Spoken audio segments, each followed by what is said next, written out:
378. I told him, why don't read befitting sign in a man and then accept him as a disciple? Indiscrimination in making a disciple does not help anybody in any way. Parikshit, the man whose body God the preceptor appears, is befitting man to listen Bhagavad about the display of God in the human body as realization, at least in a certain extent, will follow, otherwise there will be no realization at all. One cannot be a Parikshit without attaining God the preceptor in him. They are also reckoned as Parikshit whom God shows to Shukdev. Well, all these are real devotees and they shall be coming in contact with you. It was shown by the Divine Mother to Thakur, and Thakur saw them long before they came in each other's contact. It is also essential on the part of the devotee to get Thakur, God the preceptor. In that event, there will be no fluttering in the devotee. The Father has taken charge of the Son. আমি তাকে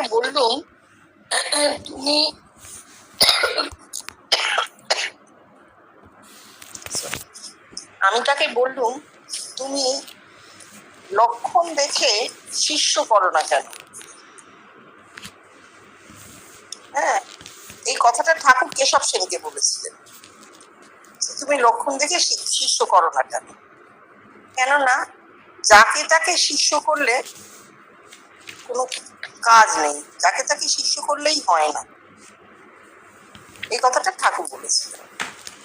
তিনি তার অর্থ করছেন যে পরীক্ষিত অর্থাৎ যার সচ্চিদানন্দ গুরু লাভ হয়েছে, একমাত্র পরীক্ষিতই ভাগবত কথা শোনবার উপযুক্ত আধার। ভাগবত কি? শরীরে ঈশ্বরীয় অনুভূতি, মানব দেহে ঈশ্বরীয় লীলার কাহিনী হচ্ছে ভাগবত। এটা তখনই হবে যখন যিনি সচ্চিদানন্দ গুরু লাভ করেছেন তার পক্ষে এটা শোনা সম্ভব, এবং তিনি শুনলে তাহলে তার দেহেও সেই অনুভূতি হবে। একজন ওয়ান ক্যানট বি আ পরীক্ষিত, যদি সচ্চিদানন্দ গুরু কারোর লাভ না হয় তাহলে তিনি পরীক্ষিত নন, কারণ তিনি তো পরীক্ষিত আধার নন। He is not tested.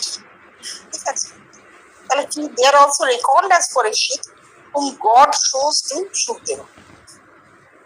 পরীক্ষিত কে সুখদেবকে দেখিয়ে দেওয়া হচ্ছে। পরীক্ষিত তারাও যারা সুখদেবকে ভেতরে দেখতে পাচ্ছে। এটা একটা অদ্ভুত কথা। একজনের সচ্চিদানন্দ গুরু লাভ হলো, তার দেহে সাধন হলো, ঈশ্বরীয় লীলা হলো, তিনি সেই কথা কাকে বলবেন? এমন মানুষকে বলবেন যারা ভেতরে সচ্চিদানন্দ গুরুকে লাভ করেছে, যারা তাকে দেখেছে। তিনি সুখদেব হয়ে গেছেন, এবার তিনি ভাগবত কথা বলছেন, তার দেহের লীলাটা সেটা শুনছে কারা? যারা তাকে দেখেছে ভেতরে। এরা হচ্ছে ভক্ত, এরাই ভক্ত। All this are real devotees. এরাই হচ্ছে সত্যিকারের ভক্ত, প্রকৃত ভক্ত। আর তারা নিজে থেকে তোমার কাছে আসবে। অর্থাৎ কেশব সেন যদি তার সচ্চিদানন্দ গুরু লাভ হয়েও থাকে, যদি তিনি পরীক্ষিত হন, তাহলে তার দেহে ঈশ্বরীয় লীলা হবে, তাহলে তিনি সুখদেব হলেন। এই সুখদেব ভাগবত কথা শোনাবেন কাদের? সেই সব ভক্তদের যারা অন্তরে কেশব সেনকে সচ্চিদানন্দ গুরু হিসেবে পেয়েছে। এই দুটো তো হয়নি। হ্যাঁ, all this are real devotees. এটাই আর প্রকৃত ভক্ত, যারা তোমার ভেতর দেখতে পাবে এবং তোমার কাছে আপনার থেকে আসবে। হ্যাঁ, এটা মা ঠাকুরকে দেখিয়ে দিয়েছিলেন। আর ঠাকুরও ভক্তরা আসার অনেক আগেই তাদেরকে ভেতরে দেখেছিলেন। ঠাকুর ভেতরে ভক্তদের দেখলেন আর ভক্তরা তার কাছে এলো। is also essential on the part of the devotee to get Thakur as a God the preceptor. ঠাকুর ভক্তদের ভেতরে দেখেছিলেন, তারা আসা মাত্র চিনতে পেরেছিলেন। এবার যদি ভক্তরা ঠাকুরকে সচ্চিদানন্দ গুরু হিসেবে ভেতরে দেখতে পেত, তাহলে দাঁতে দাঁত বসতো, তাহলে জিনিসটা ঠিক হতো, তাহলে আর ভক্তরা পড়ে যেত না, ভক্তি থেকে চ্যুত হতো না। কেন? বাপে হাত ধরেছে, সচ্চিদানন্দ গুরু বাপ হাত ধরেছে। অর্থাৎ ঠাকুর যেমন এদের দেখেছেন, এরাও যদি ঠাকুরকে ভেতরে দেখতেন, তাহলেই পরিপূর্ণভাবে জিনিসটা করতো।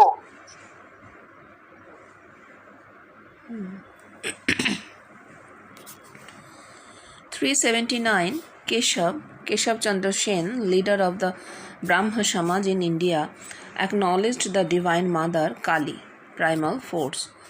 Through the grace of Thakur, Keshav saw the Divine Mother Kali. হ্যাঁ, কেশব কালী মেনেছিল, ঠাকুর বলছেন। কেশবচন্দ্র সেন হচ্ছেন ব্রাহ্ম সমাজের নেতা, সাধারণ ব্রাহ্ম সমাজের প্রতিষ্ঠাতা। ব্রাহ্ম সমাজ তো নিরাকারের পূজারী, ব্রহ্মোপাসক। কালী মেনেছে মানে খুব অদ্ভুত। কি করে কালী মানব? কালী তো আমরা জানি বাইরে একটি কালো রঙের নারী মূর্তি, প্রতিমা, তাকে পুজো করা হয়। কেশব সেই কি কালী পুজো করেছিলেন ব্রহ্মোপাসক হয়ে? না, এ কথার অর্থ হচ্ছে ঠাকুরের কৃপায় কেশব অন্তরে মাকে দেখতে পেয়েছিলেন, অন্তরে দর্শন করেছিলেন।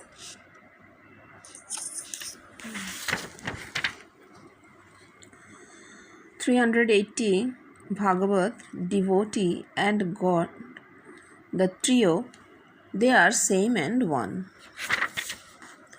God manifests and expresses himself in the body, in whose body he manifests. He hears God in him, and he is the devotee, and narration of God's display in the body is Bhagavat.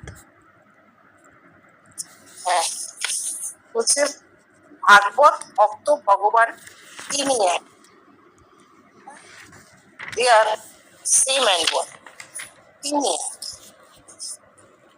তুমি তার কথাটা বলছেন এইভাবে যে ঈশ্বর বা ভগবান নিজেকে প্রকাশ করেন একটি দেহে, দেহি যার দেহে তিনি প্রকাশিত হন, সেই দেহি তিনি ঈশ্বরকে শুনতে পান, he hears God in him, তিনি জানতে পারেন এবং ঈশ্বর কথা শোনেন এবং ঈশ্বরীয় কথা শোনেন এবং ভক্ত হন।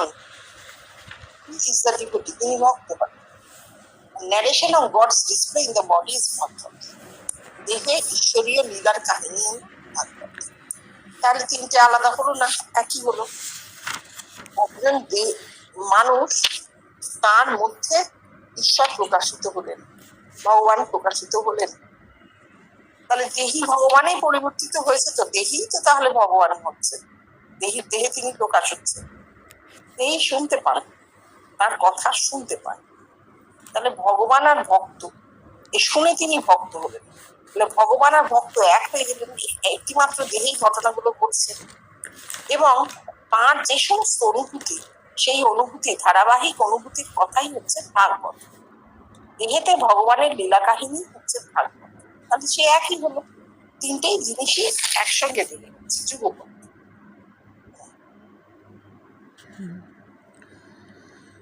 381 Preceptor, Guru, God with form Krishna, and the devotee Vaishnava. Preceptor is the visible and unattached God pervading the body, both in the inside and also in the outside of the body. The invisible God comes down within the body with a human form, made of God's light.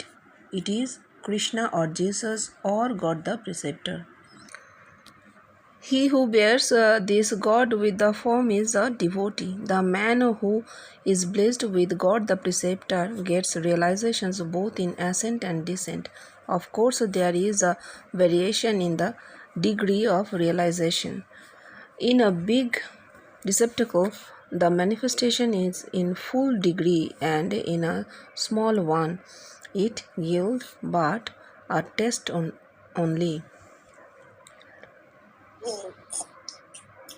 গুরু কৃষ্ণ ও ভক্ত বৈষ্ণব তিনি এক। এবার গুরু কৃষ্ণ, গুরু preceptor কে? গুরুকে তাকে দেখা যায় না, ইনভিজিবল, অদৃশ্য এবং অস্পৃশ্যও বটে, আনঅ্যাটাচড। অদৃশ্য ও অস্পৃশ্য গুরু ভগবান আমাদের সমস্ত দেহকে জড়িয়ে রেখেছেন ভেতরে এবং বাইরে। তাকে ছোঁয়া যায় না, দেখা যায় না, অথচ তিনি আমাদের দেহের ভেতরে বাইরে ওতপ্রোত হয়ে আছেন। এই অদৃশ্য ভগবান, নির্গুণ বলা যায়, তিনি নেমে আসেন দেহে, তিনি নামছেন, দেহে নামছেন।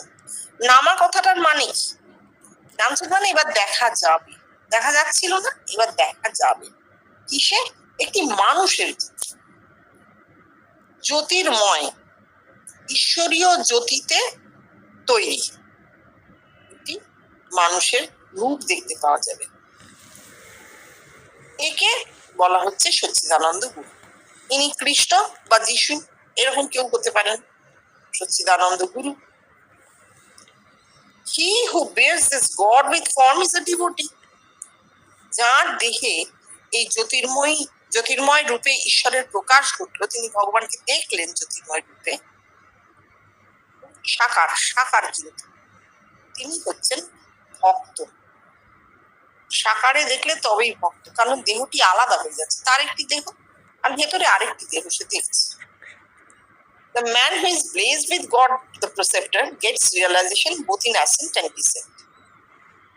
যার দেহে সচ্চিদানন্দ গুরু লাভ হবে, তার আগম এবং নিগম দুয়েরই অনুভূতি হবে, হতে হবে, পূর্ণাঙ্গ সাধন হবে।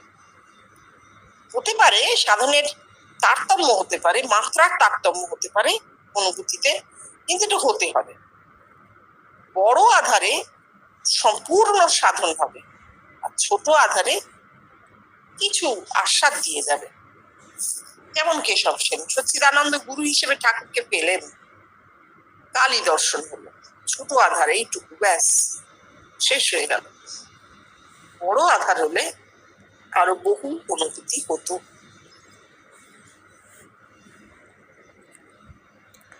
382. It is very hard to go beyond the three attributes of creation, preservation, and destruction, Triguna. It means to live after full liberation of God from the body and also after attainment of the supreme knowledge. Here, ascent ends. In other words, it is to live the in descent, which happens only in case of an avatar or incarnation of God.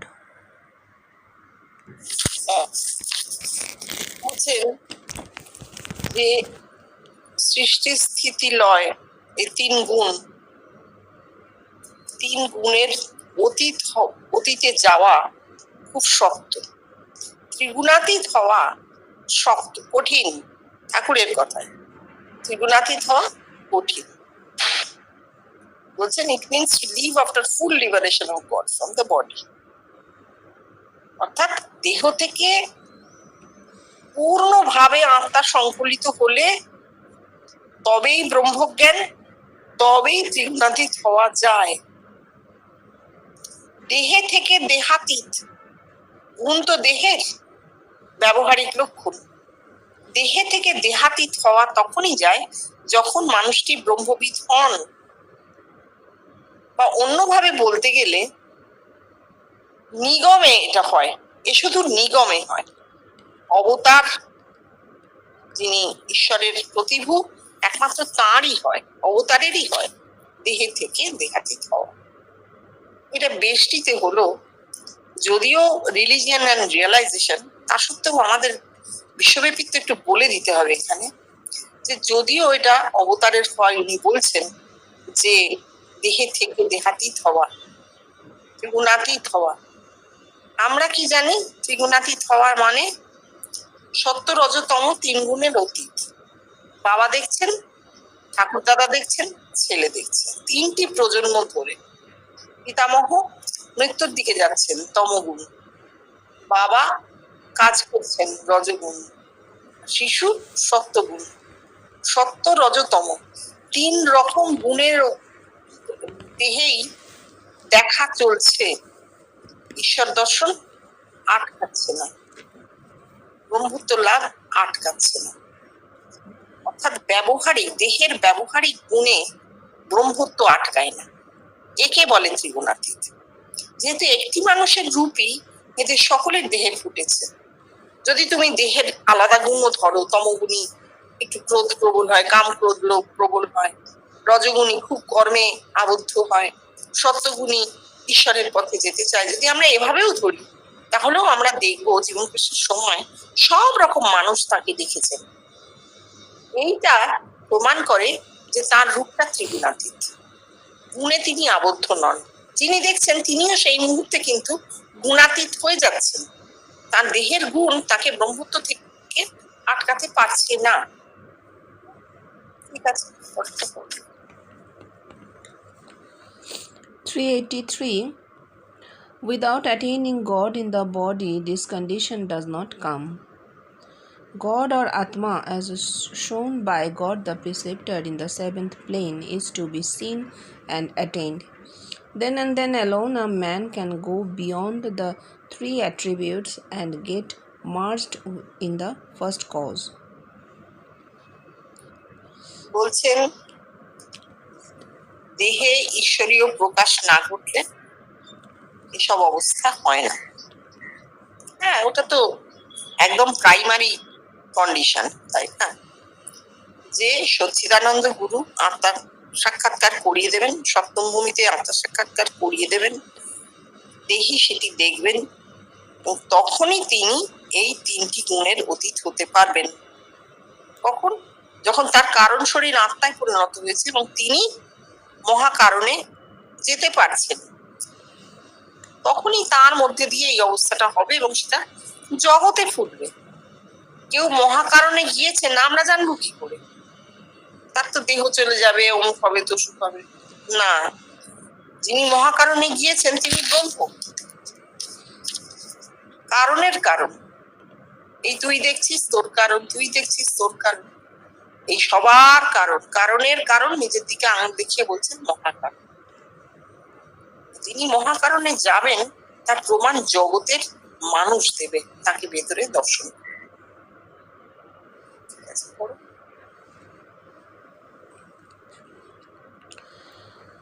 384. Mother, why hast thou given him only 1/16th part of the whole thing? Yes, mother, I understand it.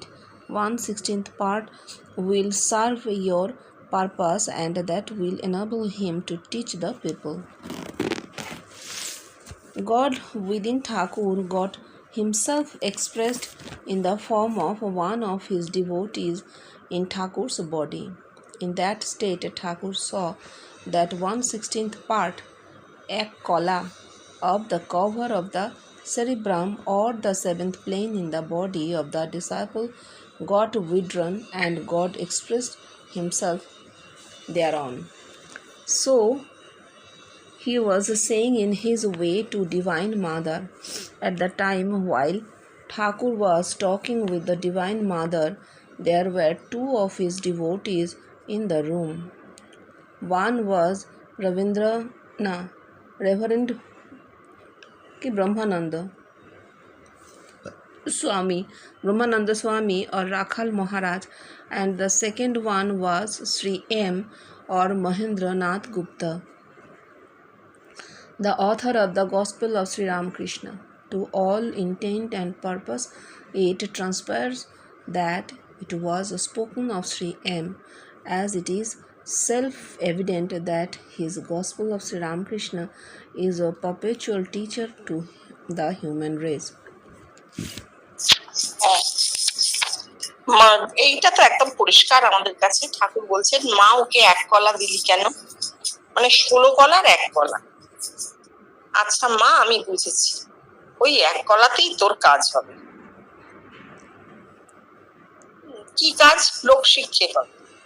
এটা কিন্তু কথামৃতই বলা নেই, গসপেলের CM বা মাস্টারমশাই লিখেছেন যে এক কলাতে লোক শিক্ষে হবে। দেখো, কথামৃতই নেই এই কথাটা। মাস্টারমশাইও এই কথাটা লিখছেন এই জন্য যাতে অন্য মানুষ বুঝতে পারে, অর্থাৎ স্বীকার করছেন যে ঠাকুর তাকে দিয়ে লোক শিক্ষার জন্য এই কথামৃত লিখিয়ে নিয়েছে। এবার আমরা জীবন কৃষ্ণের কথাটা দেখি কি বলছেন। বলছেন যে ঠাকুরের মধ্যে ঈশ্বর প্রকাশিত হলেন একটি ভক্তের রূপে, এবং সেই অবস্থায় ঠাকুর দেখলেন সেই ভক্তের মাথা থেকে 16 ভাগের 1 ভাগ ঢাকা সরে গিয়েছে। মাথা মানে সহস্রার, সহস্রারের 16 ভাগের 1 ভাগ খুলে গিয়েছে এবং সেখানে ঈশ্বরের প্রকাশ ঘটছে। এটা ঠাকুর নিজের ভেতরে দেখেছিলেন। এটির ভেতরে তিনি মাস্টারমশাইকে দেখলেন, আর দেখলেন মাস্টারমশাইয়ের সহস্রার থেকে 1 কলা পরিমাণ আবরণ সরে গিয়েছে। তাই তিনি বলছেন মাকে, তার মা তো আত্মাশক্তি মহামায়া, আর মাকে তিনি বলছেন যে আচ্ছা বুঝেছি, ওই 1 কলা সরলেই হবে। সেই সময় ঠাকুরের ঘরে, যখন ঠাকুর মায়ের সঙ্গে কথা বলছেন, সেই সময় ঠাকুরের ঘরে 2জন ভক্ত বসেছিলেন। একজন হচ্ছেন রাখাল মহারাজ বা ব্রহ্মানন্দ স্বামী, আরেকজন হচ্ছেন শ্রীম বা মহেন্দ্রনাথ গুপ্ত, যিনি কথামৃত বা গসপেল লিখেছেন। তো ঠাকুরের এই যে কথাগুলো ঠাকুর তখন বলছিলেন, দৈবী কথা মায়ের সঙ্গে ভাবে বলছেন, এই কথাগুলো আমরা পরে শুনে পরিষ্কার বুঝেছি যে এটা শ্রীম সম্পর্কেই তিনি বলেছেন। কেন? যে তাঁর দ্বারাই কথামৃত বা গসপেল অফ শ্রীরামকৃষ্ণ লেখা হয়েছে। এই বইটি হচ্ছে জগতের মনুষ্য জাতির জন্য অনন্তকালের একজন টিচার, শিক্ষক। এই বইটা থেকে আমরা শিক্ষা পাচ্ছি। কত কত মানুষ শিক্ষা পেয়েছেন, এখনো পেয়ে যাবেন। ঠিক আছে। 385. Why did I make you angry? Yes, it has got its own meaning. Your spirit was kindled by your anger, and that might get more earnestness and yearning of God. তোমাকে রাগিয়ে দিলুম কেন? এর মানে আছে, ঠাকুর বলছে রাগিয়ে দিলে কি হয়? তেজ, ভিতরে তেজ তেজ জেগে ওঠে, আরো ব্যাকুলতা হয়, এখনই ঈশ্বরকে পাবো। আমরা যেটাকে বাইরে তমগুণ বলি, দেখা দিবি নে, ঠাকুর বলছেন এইরকম ভক্তি হতে হবে, উৎপেতে ভক্তি যাকে বলে। এই গলায় ছুরি দিলাম, এই কথাটাই কি হচ্ছে? তেজ, শরীরে তেজের স্ফূর্তি হচ্ছে। তেজ তো আমাদেরকে শেষ পর্যন্ত ভগবান দর্শনের দিকে নিয়ে যায়, আকুলতা জাগায়, দেহে ব্যাকুলতা তৈরি হয় এবং ঈশ্বর দর্শনের জন্য মানুষটি ব্যাকুল হয়।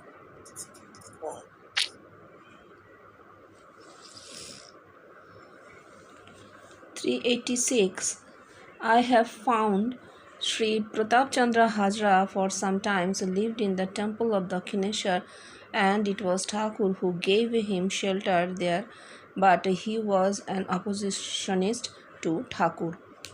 Hazra and he is like a piece of dry wood. It means that Sri Hazra will not get emanation of God in the body during his lifetime. While Sri Hazra was in his deathbed, he saw that Thakur came to him. Hazra cried out, "Hush, be silent."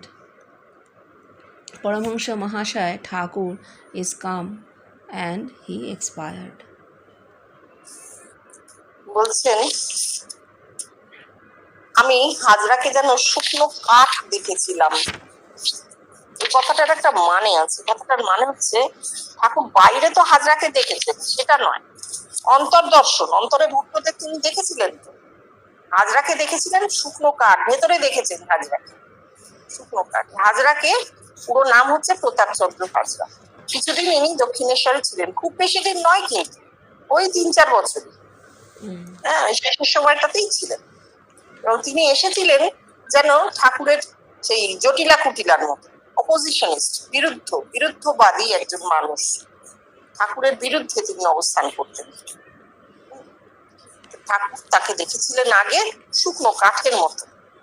এর মানে হচ্ছে হাজরার দেহ থেকে তার জীবিতকালে আত্মার সংকলন ঘটবে না, ঈশ্বরের কোন রকম স্ফুরণই ঘটবে না, নট গেট ইমানেশন অফ গড। শুকনো দেহে ঈশ্বরের স্ফুরণ তো হবে না, হয়নি। কিন্তু যখন হাজরা মশাই মৃত্যুসজ্জায়, তখন তিনি দেখেছিলেন ঠাকুর আসছেন, ঠাকুর তার কাছে এসেছেন। আর তখন হাজরা মশাই চিৎকার করে উঠেছিলেন, এই চুপ চুপ, পরমহংস মশাই এসছেন। তারপরে তিনি মারা যান। এটা শুনতে ভালো লাগলো আমাদের, কেননা মৃত্যুকালে মৃত্যু ভয় কেটে গেল তার, কিন্তু তার সঙ্গে একটা বড় ফাঁক থেকে গেল, বড় ক্ষতি থেকে গেল হাজরা মশাই, যে তিনি ঠাকুরের কাছে থেকে কোনো ঈশ্বরীয় আনন্দ পেলেন না। মৃত্যুকালের মুক্তি সে তো ঠিক আছে, তারপর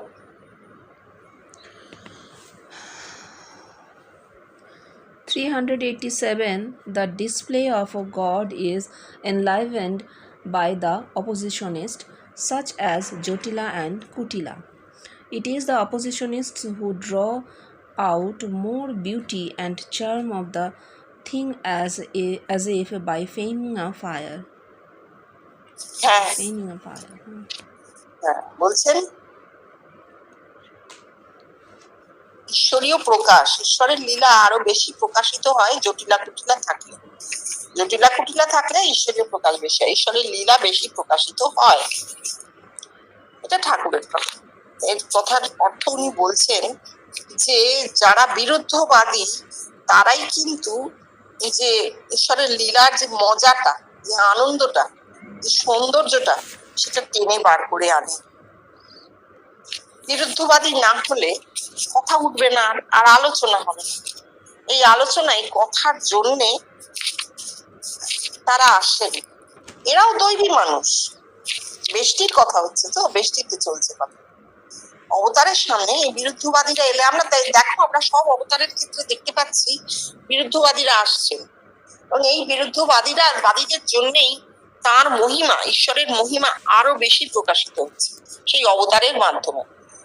যুগে অবতার যখন আসেন, যুগে সেই একটি মাত্র মানুষের মধ্যেই কিন্তু সম্পূর্ণত ঈশ্বরের প্রকাশ ঘটেছে, আর কোথাও নয়, একটি মাত্র আধারে, একটি মাত্র দিক। তাই অবতার হচ্ছেন ঈশ্বরীয় প্রকাশের একমাত্র স্থান, বাবুর বৈঠকখানা। এই কথা সত্যি, কথা একদম সত্যি। এবং সেখানে শুধু ভক্তরা আসবেন তা নয়, আকর্ষণে শুধু ভক্তরা আসছেন তা না, আকর্ষণের বিরুদ্ধবাদীরাও আসবেন। কেন আসবেন? দৈব লীলা। তা না হলে অবতারের মধ্যে ঈশ্বরের লীলার যে স্ফুরণ, তার মহিমা পূর্ণভাবে প্রকাশ হয় না।